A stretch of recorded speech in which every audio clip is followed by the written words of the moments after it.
Sahabat setia Gowori yang dikasih Tuhan, Shalom Aleichem. Happy weekend untuk kita semua. Hari ini adalah Sabtu 8 Agustus 2020, peringatan wajib Santo Dominikus, imam dan pendiri Ordo Pengkhotbah. Dominikus lahir di Spanyol 8 Agustus tahun 1170. Keluarganya sangat religius. Ibunya Joanna dinyatakan gereja sebagai beata.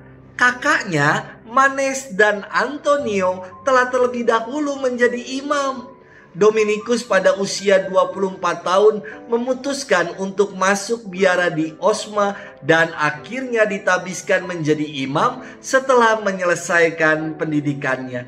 Pada tahun 1215, Dominikus mendirikan Ordo Predicatorum atau dikenal dengan Ordo Pengkhotbah yang menggabungkan antara hidup kontemplatif dengan karya pelayanan pastoral aktif. Ordo ini didirikan atas keprihatinannya terhadap iman umat yang dirongrong oleh ajaran sesat Albigensianisme. Sekte ini mengingkari paham Tritunggal, penebusan melalui Yesus Kristus, sakramen-sakramen, dan berbagai praktik hidup keagamaan sebagai ungkapan iman ditolak. Sebelum meninggal, Dominikus berpesan kepada para pengikutnya, tetaplah penuh dalam cinta kasih dan kerendahan hati, dan jangan tinggalkan kemiskinan. Dominikus wafat pada 6 Agustus 1221 di usianya yang ke-51. Saudari-saudaraku, mari kita bersama merenungkan firman Tuhan dari Injil Matius 17 ayat 14 sampai dengan 20. Haleluya, haleluya, haleluya. Penebus kita Yesus Kristus telah membinasakan maut dan menerangi hidup dengan Injil. Haleluya, haleluya, haleluya. Tuhan bersamamu dan bersama rohmu. Inilah Injil Yesus Kristus menurut Santo Matius, dimuliakanlah Tuhan. Sekali peristiwa, datanglah seorang mendapatkan Yesus dan menyembahnya, katanya, Tuhan, kasihanilah anakku, ia sakit ayan dan sangat menderita. Ia sering jatuh ke dalam api dan juga sering ke dalam air. Aku sudah membawanya kepada murid-muridmu, tetapi mereka tidak dapat menyembuhkannya. Maka kata Yesus, hai kalian angkatan yang tidak percaya dan sesat, berapa lama lagi aku harus tinggal di antara kalian? Berapa lama lagi aku harus sabar terhadap kalian? Bawalah anak itu kemari. Dengan keras Yesus menegur roh jahat itu. Lalu keluarlah ia daripadanya dan anak itu sembuh seketika itu juga.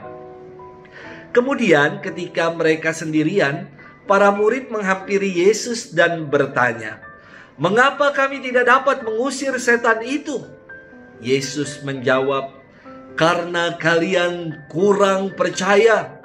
Sebab aku berkata kepadamu, sungguh sekiranya kalian mempunyai iman sebesar biji sesawi saja, kalian dapat berkata kepada gunung ini, pindahlah dari sini ke sana, maka gunung ini akan pindah dan tiada yang mustahil bagimu. Demikianlah Injil Tuhan, terpujilah Kristus. Sahabat setia Gowori yang dikasihi Tuhan, Shalom. Konon ada macam-macam tipe pastor. Ada tipe pastor sakti, sekali memberikan sakramen minyak suci langsung pergi menghadap Bapa. Ada tipe imam penyembuh yang sekali mendoakan langsung mukjizat terjadi. Kedua tipe ini biasanya masuk dalam kategori imam yang jarum super, jarang di rumah, suka pergi pelayanan kemana-mana. Tipe lain adalah pastor yang sederhana. Pastor paroki yang melayani umat Allah di paroki, yang hobinya pelihara perkutut, ikan koi, anjing. Nah, pastor demikian termasuk dalam kategori imam yang surum japer, suka di rumah, jarang pergi. Imam saudara-saudari masuk di dalam kategori yang manakah? Sahabat setia Gowor yang dikasihi Tuhan, hari ini kita mendengarkan firman yang menggugah hati. Kembali peristiwa penyembuhan dan pengusiran roh jahat dibuat oleh Yesus. Namun yang menarik di sini adalah para murid tidak dapat menyembuhkan dan mengusir roh jahat itu. Mengapa para murid tidak dapat melakukannya? Dalam firman Yesus menjawab, "Karena kalian kurang percaya.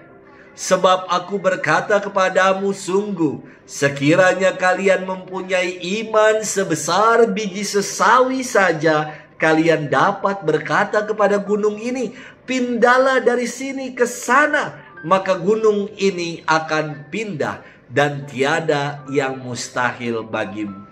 Sabda ini bukan berarti bahwa orang beriman mampu memindahkan gunung. Kebanyakan orang salah menafsirkan dan merasa imannya sudah kuat dan dapat berbuat semaunya.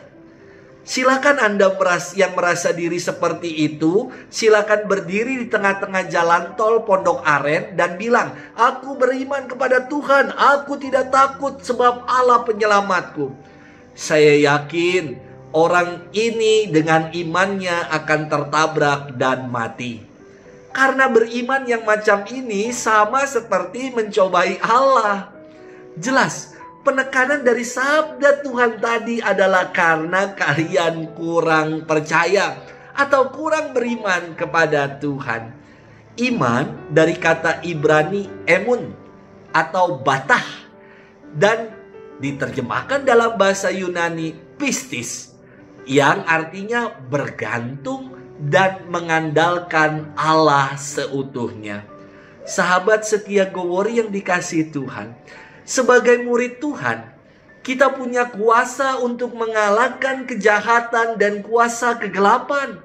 Namun kadang kita ragu, kurang percaya, alias mengandalkan diri kita dan bukan bergantung dan mengandalkan Allah semata-mata. Mari kita semakin bertumbuh dalam iman sebagaimana biji sesawi yang tumbuh menjadi pohon yang besar. Tuhan memberkati kita sekalian di dalam nama Bapa dan Putra dan Roh Kudus. Amin.